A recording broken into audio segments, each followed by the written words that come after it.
Louis Shin kiyim-kechak loyihalarining 2021 yillik kiyim-kechak ko'rgazmasi 31 avgust to'rda rasmiy qo'yildi.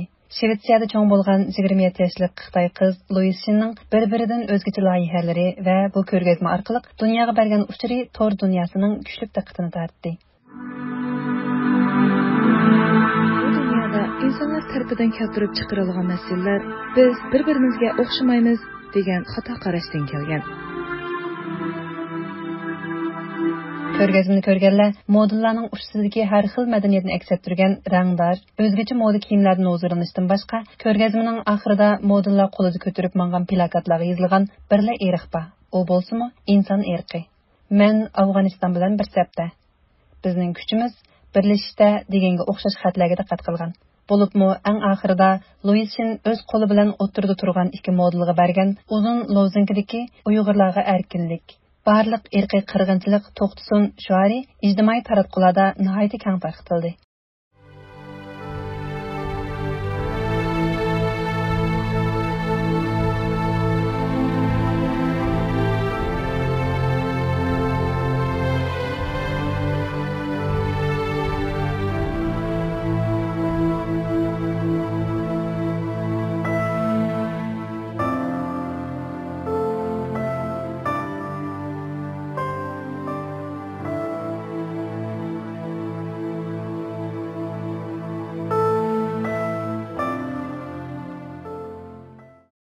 Louis Shin kiyim-kechak loyihalarining rasmiy to'r betida yozilishicha, Louis Shin kiyim-kechak loyihalari 2020 yili Stokholmda loyihalaguvchi va san'atkor Louis Shin tomonidan bozorga so'yilgan. Bu markadagi kiyim-kechaklar dunyodagi tunji faqatla ijara beriladigan kiyim-kechak markasi ekan. Loyihalarning hammasi faqat bir talla bo'lib, dunyoning har qaysi joylaridagi har xil madaniyatni aks ettiradigan alohida raxtlardan tikiladi ekan.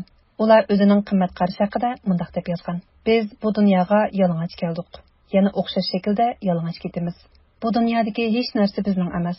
Biz faqat erishganlarimizga mamnun bo'la olamiz va uni bir-birimiz bilan o'rtoqlasha olamiz. Bu mushu dunyoni izchil saqlab qolishdagi birdan-bir yo'l." Mushu qimmat qarashi bilan Louis Shin kiyim-kechak loyihalarining tunji qitimliq to'r moda ko'rgazmasini nihoyatda muvaffaqiyatli o'tkazgan yosh loyihalaguvchi Louis Shin xonimni ziyorat qildik. Aldı bilan anglovchilarimizga o'zingizni bir tanishtirib o'tamsiz. Undan keyin Louis Shin loyihalari haqida bir tushuncha bergan bo'lsangiz. My name is Louis Shin and I'm born Chinese and raised up in Sweden. And I've always been creative since I was a kid. Mening ismim Louis Shin. Men Xitoyda tug'ilganman. Shvetsiyada cho'ng bo'ldim. Kichkindan boshlabla ijodchan edim. Doim rasm chizadigan, bir narsalarni yasaydigan ishlarni qilardim. 2 yil ilgari Pradadagi xizmatimni istab berib, o'z oldimga kiyim naylashga kirishdim. Oldingi yili korona mezgilida Yaponiyada 6 oy turib qoldim. Bu jarayonda qallamga nurg'un narsalar keldi. Bu jarayon men uchun bir uyg'unish bo'ldi desam bo'ladi. Hayotda nurg'un narsalarni istab qilib yetganmiz. Bu bir shaklda hayotimizga, yashayotgan dunyomizga ta'sir qiladi ekan. Shuningdek men faqatla ijaraga berish uchun kiyim naylashni qaror qildim. Men to'r betimda yozganimdek, bu dunyoga kelganimizda hech nimamiz yo'q edi. Ketganimizga o'xshash quruq qo'l ketimiz. Shuningdek bu dunyoda erishgan narsalarni hambarlab yashash kerak deb qarayman. In my bio, I think we come to this world with absolutely nothing and we are living it in the same way. So what we should do is just admire and share. Uyg'ur masalasini anlatishda qanday bo'lib moda kiyim-kechaklardan foydalanishni o'ylab qoldingiz? I do also believe that all problems caused by human in this world are really based on the false belief that we are separated, that there is we and them, that is we are Africans, we are Chinese, we are. Menimcha, bu dunyoda insonlar keltirib chiqargan barliq masalalar biz va ular deb ayrilganligimizdan kelib chiqqan. Ya'ni biz Afrikalik, biz Xitoy, biz Xristian, biz musulmon, biz o'xshamaymiz degandek. Kelib chiqayotgan masalalar bizning insonlardagi faqat farqlarni ko'rib, o'xshashliklarni va bir galda ekanligimizni ko'rmaslikdan kelib chiqqan. Har birimiz o'zimiz yashayotgan mushu dunyoning texmo yaxshi bo'lishi uchun o'zimizning bir kishilik hissimizni qo'shishimiz kerak deb qarayman. Men tunji moda kiyim ko'rgazmasini Uyg'urlarga berishladim. Chunki men o'zim Xitoy. Xinjiangda nima ish bo'lganligini bilganimda haqiqatan yuragim ezildi.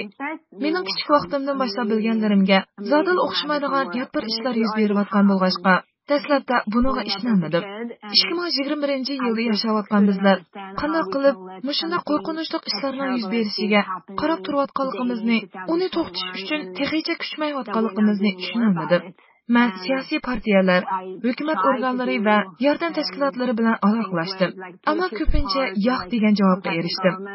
Men umrimda azaldan bundoq umidsizlanib boqmagan va o'zimni bundoq ojiz his qilib boqmagan. Men jab o'ylandim va oxiri o'zimning usuli bo'yicha yangicha uslubdagi loyihalarim va kiyim-kechaklarim orqali yordam qila oladiganligimni his qildim. Bu ko'rgazma mana mushunaq maydonga keldi. I can do it in my way, and the only way I can do to help is through my creativity, my fashion, my dresses. Show came up. Siz loyihalagan kiyimlar va modellarning qo'lida ko'tarilgan plakatlari ijtimoiy taratqularda kuchli ta'sir qo'zg'adi. Ko'rgazmani bu xil shaklda o'rlashtirishda sizga ilhom bo'lgan narsa nima? I felt so sad with everything that's going on with my personal life, and the people you were saying you're going to help, that you were promised to help, what they are going through are like 10,000 times worse than you ever going through in your whole life. Men aslida shaxsiy hayotimda nihoyatda qiyin kunlarni boshdan kechirayotgandim. Ondan men yordam qilishni o'ylayotgan kishilarning boshdan kechirayotgani mening butkul hayotimda boshdan kechirgan ishlardan necha marta ig'irligini o'yladim. Ularning hayotda o'zlari beshidan o'tkazayotgan zulmlarni anglatishga imkoni yo'q edi. Dunyoda shuncha ig'ir zulmni ko'rayotganlar bor yerda mening bu dardim nimati deb o'yladim. Bu o'y menga bu moda ko'rgazmasini o'tkazishga bir harakatlantirgich kuch bo'ldi. Moda men yillardan beri yaxshi ko'rib qilayotgan ish edi. Ammo bu qitimqisi faqatla moda emas, balki tarbiyaviy qimmati bo'lgan bir iqlim. Men bir do'stimdan Uyg'urlarning beshiga kelayotgan bu irqiy qirg'inchilik, Yahudi cho'ng qirg'inchiligidan keyin yuz bergan eng cho'ng strategiya. Kishilar nima ishlarning bo'layotganligini bilib turib, nima ishga ancha ko'ngil bo'lmaydi deb so'rganimda, u hamma odam faqat o'ziga munosabatli ishlarga ko'ngil bo'ladi dedi. Uyg'ur masalasi menga munosabatli, chunki men Xitoydan kelgan. Shuning bilan men ko'rgazmaga kishilik huquq masalasiga diqqat qilayotgan, o'xshamagan orqa ko'rinishi bo'lgan modellarni taklif qildim. Ular ko'tarib olgan plakatdagi xatlarni asosan o'zlari yozgan.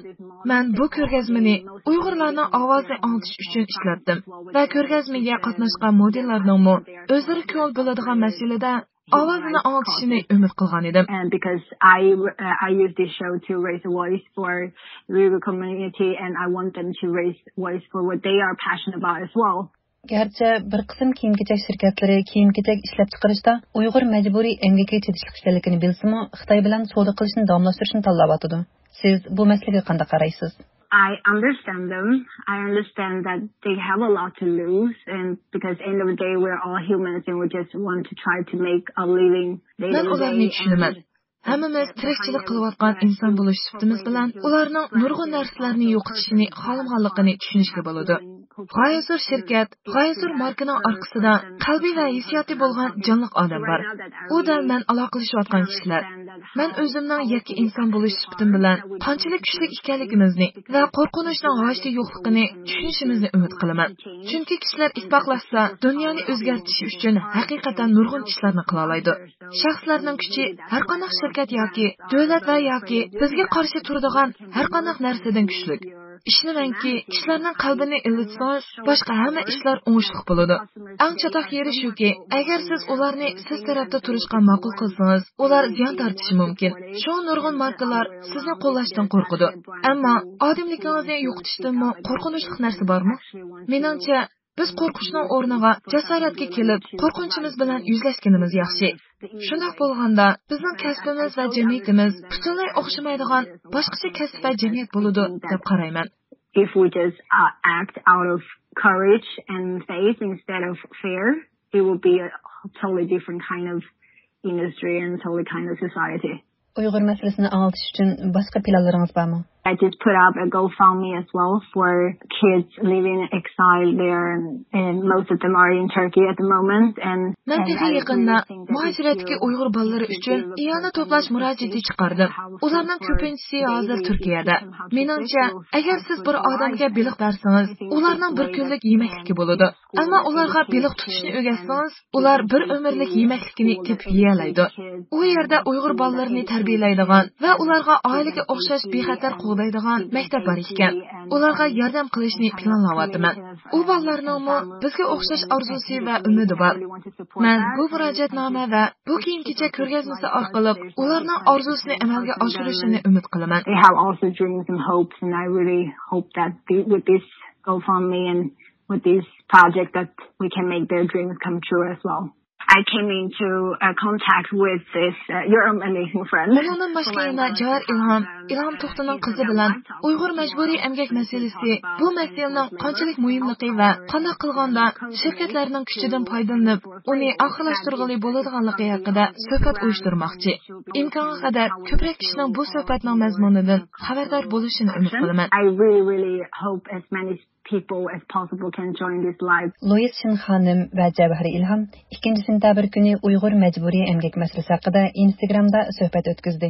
Suhbatga naq maydondan nurg'un kishilar qatnashdi va Uyg'ur masalasi haqida nurg'un muhim savollarni so'rashdi.